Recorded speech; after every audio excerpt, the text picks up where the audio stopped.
Shumë prej jush e keni parë këtë fotografi disa herë. Këta janë futbollistët kosovarë që gjatë viteve të okupimit shfrytëzonin lumenjt për t'u pastruar.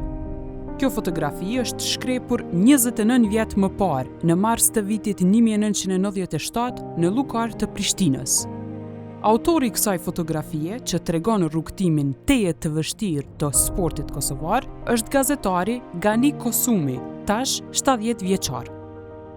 Përpara ndeshjes së madhe historike që mund ta dërgojë Kosovën në Kupën e Botës, gazetari Gani Kosumi kujton se si në vitet 1990 të ndaluara nga stadiumet, ekipet etnike shqiptare duhej të luanin në fusha të improvizuara. Këtu janë zhvilluar shumë ndeshje sportive në atë kohë nga sporti pavarur i futbollit, dhe mund të themi se kem kujtime edhe të hidhura, por edhe të mira se sporti, futbolli zhvillohejnë ato rrethana shumë të vështira, pra një rezistencë që u bënte nga futbollistët dhe veprimtarët e sportit. Këtu pranë me kam fotografit pikrisht para 29 vitesh, fund të muajit mars në 1990 janë bërë këto fotografi, në atë pjesën anej ku shihet tash është transformuar paksa, atëherë ishte një prockë e cila rrjedhte ujë dhe futbollistët pas një ndeshje të futbollit nuk kishin mundësi që të shkojnë në zhveshtore sepse s'kishte zhveshtore dhe ata filluan t'i pastronin pjesë të trupit vetëm paksa të hiqet balta dhe pastaj ata futeshin në furgon apo në vetura që të kthehen në shtëpitë e tyre. Tu ka qenë ekipi Llapit momentalisht duke u pastruar, nuk më kujtohet se me cilin kundërshtar ka qenë, sepse shumë fotografi. Është karakteristike e këtyre fotografive sepse në atë kohë ne fotografonim me ata aparate me filma klasik, 36 poza, dhe më pastaj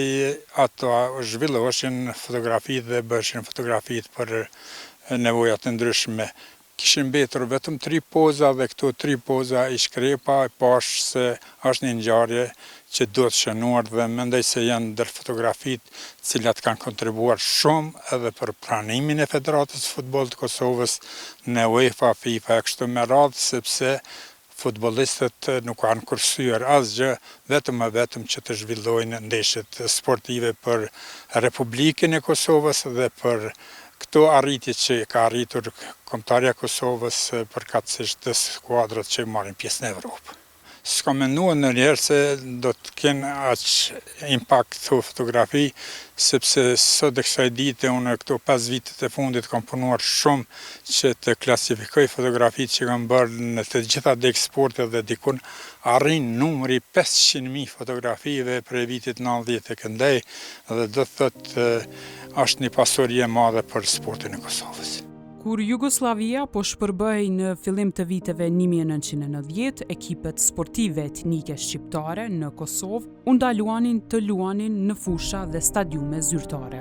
Ekipet e shqiptarëve të Kosovës u detyruan të luanin ndeshje në vende të improvizuara dhe në liga paralele. Shumë futbollist u arrestonin e maltretonin gjatë organizimit të ndeshjeve në atë kohë, derisa stadiumet ishin vende të paprekshme për shqiptarët. Pothuajse 3 dekada më vonë, ekipi kombëtar i Kosovës është në prag të shkrimit të historisë, një fitore larg sigurimit të një vendi historik në Kupën e Botës.